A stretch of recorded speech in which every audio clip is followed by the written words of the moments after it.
Hi friends, अस्सलाम वालेकुम। कैसे हैं आप सब? उम्मीद करता हूँ आप सभी अच्छे होंगे। आपकी दुआओं की वजह से अल्हम्दुलिल्लाह मैं भी बिल्कुल ठीक हूँ।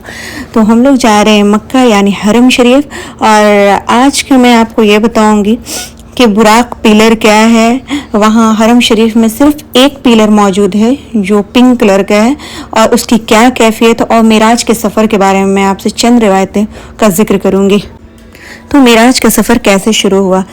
एक रिवायत है इस सफ़र के ताल्लुक से। मैं एक रात सोया हुआ था और अचानक छत फट गई। जिब्रील सलाम और दिगर फरिश्ते आए, मुझे सलाम किया और मेरा सीना चाक किया गया यानी कि फाड़ दिया गया, और मेरे जिस्म के अज़ा निकाल दिए गए, यानी कि जो भी दिल था वो सारे और जितने भी जिस्म के अज़ा थे वो निकाल दिए गए। आप सल्लल्लाहु फरमाते हैं एक तश्त था जिसके अंदर पानी भरा हुआ था, यानी आब ज़मज़म से मेरे दिल को और दिगर अज़ा को निकाल कर साफ किया गया।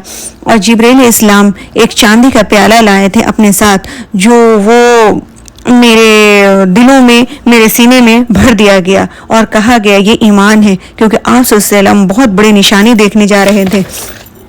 तो बिल्कुल दिल पाक होना चाहिए, ईमान से भरा हुआ होना चाहिए। जिब्रील इस्लाम अपने साथ जानवर एक लेकर आए थे। आपने नाम बहुत सुना होगा कि बुराक पिलर, वो क्या है उसके बारे में मैं बताऊंगी। तो अब जिब्रील इस्लाम अपने साथ जानवर लेकर आए थे जो गधा से बड़ा और खच्चर से कम था साइज में, और उसका नाम जो था वो बुर्राक था, और मुझे उस पर सवार किया गया और बहुत तेज़ वो दौड़ता था, यानी कि एक छलांग जो लगाता था, यहाँ से आप अंदाज़ा लगा लें कि एक जहाँ तक मेरी नज़र आसमान तक जाती है। और फिर उसी रात मस्जिदुल हराम से मस्जिद अक्सा पहुँचा दिया गया मोहम्मद सल्लल्लाहु अलैहि वसल्लम को। रात का सफ़र था, जो रात का सफ़र का पहला हिस्सा तय हो रहा था। आप वसल्लम ने मेराज का सफ़र जिस्मानी किया था, रूहानी। एक चीज़ की भी बहुत कन्फ्यूज़न रहती है कि आप वसल्लम ने मेराज का जो सफ़र किया वो रूहानी किया है कि जिस्मानी किया। तो आप इस चीज़ में बिल्कुल क्लियर रहें कि आप वसल्लम ने जो मेराज का सफ़र तय किया था वो जिस्मानी किया था, रूहानी नहीं। रूहानी उसको कहा जाता है यानी कि जो ख्वाब में हुआ। तो इन्होंने तो सफ़र तय किया था यानी कि जिस्मानी किया था। और मस्जिद अक्सा में तमाम अंबिया मौजूद थे और मैंने उनकी इमामत की, और मैं उस पर ईमान लाता हूँ। रब्बुल इज़्ज़त का ये फरमान है कि आप ईमान लाएं। तमाम अंबिया मौजूद हुए और मुझे इमामत का हुक्म यानी कि शर्फ दिया गया, और इसलिए तो आपको इमामुल अंबिया का लक़ब दिया जाता है। आप तमाम नबियों के सरदार हैं। और फिर हमारा आसमानी सफ़र शुरू हुआ। हज़रत जिब्रील इस्लाम के साथ और दिगर फरिश्ते मौजूद थे, और जिब्रील इस्लाम ने दस्तक दी और कहा कौन? अंदर से आवाज़ आई। फरिश्ते ने सवाल किया। जिब्रील इस्लाम ने बोला कि मैं जिब्रील। पूछा गया साथ कौन?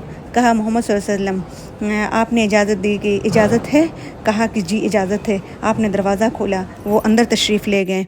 उन्होंने सलाम किया, सलाम का जवाब दिया और दाखिल हुए। अल्लाह के फरिश्ते वो मखलूक हैं जो अल्लाह के हुक्म के बग़ैर कुछ भी नहीं कर सकते, और उन्हें गैब का इल्म नहीं है।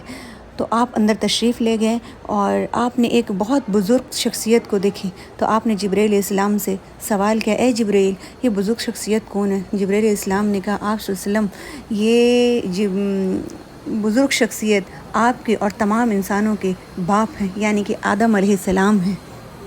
और फिर मैं उनके पास गया, उन्हें सलाम किया।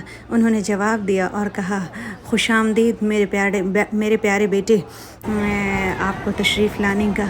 और फिर मैंने उनको ये देखा कि जब वो दाईं तरफ देखते हैं तो बहुत खुश होते हैं, और जब वो बाईं तरफ देखते हैं तो बहुत गमज़दा हो जाते हैं। मैंने जिब्रील से फिर सवाल किया, हे जिब्रील, ये आदम अलैहिस्सलाम दाईं तरफ देखते हैं तो खुश हो जा रहे हैं और बाईं तरफ देख रहे हैं तो गमज़दा हो जाते हैं, इसका क्या वाक़या है?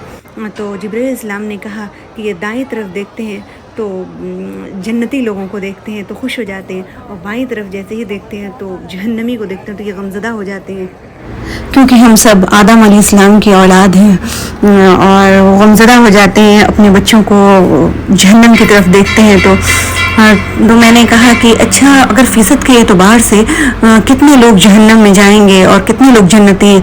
तो हज़रत जिब्रील इस्लाम ने आप सल्लम को बताया कि 1000 में एक इंसान जन्नती होगा, और बाकी जितने होंगे यानी कि 999 और जो जहन्नमी लोग भी हैं वो हम में से ही होंगे जिन्होंने अल्लाह के शरीक किसी दूसरे को ठहराया, जिन्होंने कुफ्र की, जिन्होंने खुदा के ज़ात पे शक किया, ईमान नहीं लाया, गुनाह किया।